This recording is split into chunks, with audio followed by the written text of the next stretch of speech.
Hi, it's the Angry Environmentalist out with you again today. Today I want to talk about a product that I bought, and it's just heading down the river of waste again after less than a year.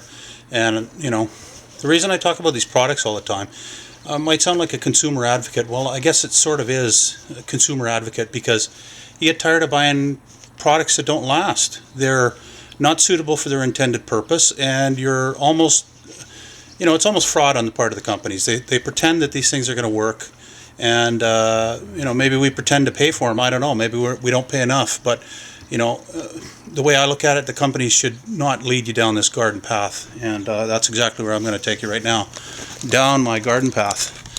And we're going to talk about this. It's a gazebo I bought less than a year ago, and it's no good. So it doesn't have the cover on right now because we took it off for the winter season. But what happened is a windstorm came up. I live in Canada's columnist city, by the way. That's what the meteorologists call it. And the thing blew apart. Now that's taped up, but it's totally separated.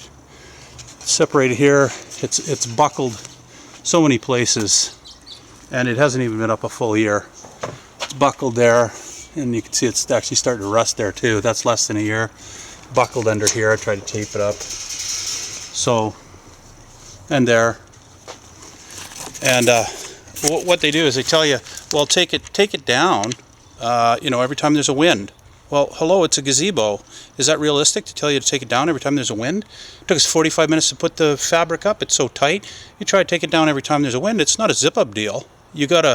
It's got tie-ons and everything. It's gonna rip apart. So, I bought this at Real Canadian Superstore. This is Loblaws.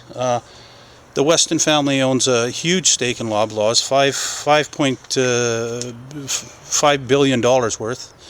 They did about $6.7 billion in gross sales in the past quarter, and this is the kind of crap they sell you that doesn't even last a year. Now it's all headed down the river of waste, and I'm not very happy about it. So. What else do I have to say?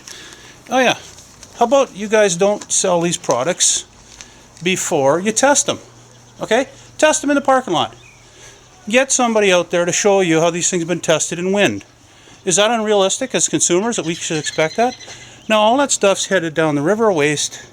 Who knows how much environmental damage is caused by it? It's recycle it, reuse it. Well, you can't reuse it. I've tried to figure out how it could be repaired. I guess if I was a welder, maybe I could have some ideas, but I'm not, and I'm just a Joe average. So I'm choked at it. And Galen, Weston Jr., I see you on TV there all the time proclaiming how Loblaws and Real Canadian Superstore and everybody else, you're so environmentally sensitive. Well, stop selling crap like that. Okay, that's not environmentally sensitive. Okay, how many people are throwing that out? And we, the consumer, got to deal with it one way or the other in the end as well, okay, which is really aggravating. It feels like none of you guys really care about it. I've got so much stuff bought from so many different people, and they say, well, maybe buy a better product. Well, tell us that this thing's a piece of junk. Tell us it's not going to work, and we won't buy it. But you pretend it's a realistic thing to use. So it's not. I mean, there's no way something that blows over in the wind in a calm city in Canada is realistic to use as a gazebo outside. Nor is it realistic to tell your bloody client to take the fabric top up and down all the time. That's a joke, okay? Stop selling this stuff. It's bad for the environment. And that's the Angry Environmentalist off for today.